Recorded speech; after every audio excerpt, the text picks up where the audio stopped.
ខ្ញុំបាទឈ្មោះឆុងគឺជាបុគ្គលិកផ្នែក Senior Consultant និងជាអ្នកគ្រប់គ្រងទៅលើការ research និងអភិវឌ្ឍទៅលើកម្មវិធីមួយដែលយើងឲ្យឈ្មោះថាប្រកបដូចបងប្អូនឃើញនៅខាងក្រោយខ្ញុំអញ្ចឹងប្រកបជាកម្មវិធីសម្រាប់គ្រប់គ្រងទៅលើការលក់គ្រប់គ្រង stock ទំនិញហិរញ្ញវត្ថុ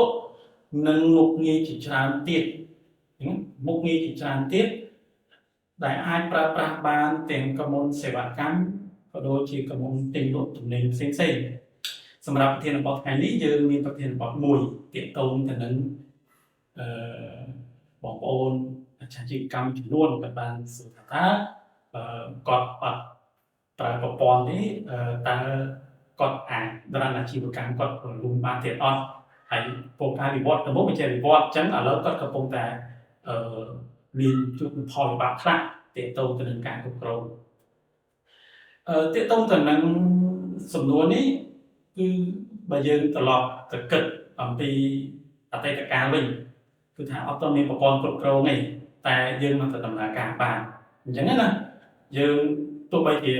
ក្រុមហ៊ុនមួយមានច្រើនផ្នែកយើងមានផ្នែកទិញផ្នែកលក់ផ្នែក stock ទំនិញផ្នែកគ្រប់គ្រងហិរញ្ញវត្ថុផ្នែកធ្វើសេវាកម្មប៉ុន្តែសួរថាបច្ចុប្បន្ននេះប្រសិនបើយើងពុំមាន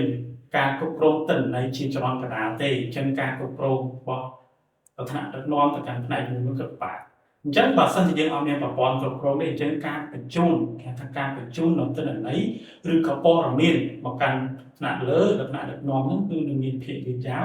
ហើយការសម្រេចចិត្តហ្នឹងគឺអត់សុក្រឹតភាពទេអញ្ចឹងណាអញ្ចឹងត្រឡប់មកវិញពីសំណួរនេះយើងគិតថាប្រសិនបើយើងមានប្រព័ន្ធអញ្ចឹងបើយើងមានប្រព័ន្ធអញ្ចឹងផ្នែកទិញក៏ទៅចូលទិន្នន័យផ្នែកទិញមកផ្នែកលក់ក៏ទៅចូលទិន្នន័យផ្នែកលក់មកផ្នែកធ្វើសេវាកម្មក៏ទៅចូលមកក្នុង system មកហើយវានឹងរាយការណ៍ទៅក្នុងប្រព័ន្ធប្រតិបត្តិការរួមមួយដែលថ្នាក់ដឹកនាំគាត់អាចពិនិត្យ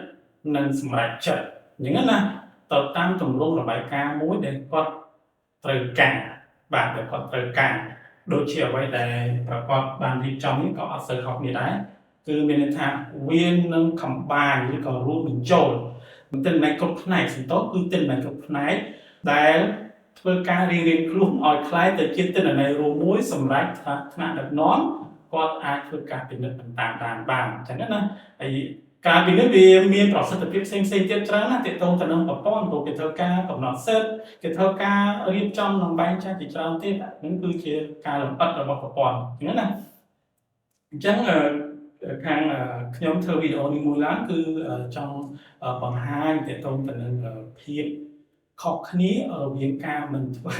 ទាក់ទងការមិនប្រើប្រាស់ប្រព័ន្ធហើយទៅនឹងការប្រើប្រាស់ប្រព័ន្ធអញ្ចឹងចំណុចនៅកន្លែងហ្នឹងពីព្រោះធម្មតាចេះបងប្អូនព្រោះថាយើងកំពុងតែរស់នៅជាមួយបច្ចេកវិទ្យាអញ្ចឹងប្រសិនបើយើងអត់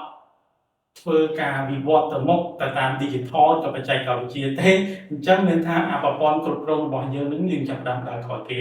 អញ្ចឹងយើងអាចនឹងធ្វើការសម្រេចចិត្តក្រោយគេព្រោះឥឡូវ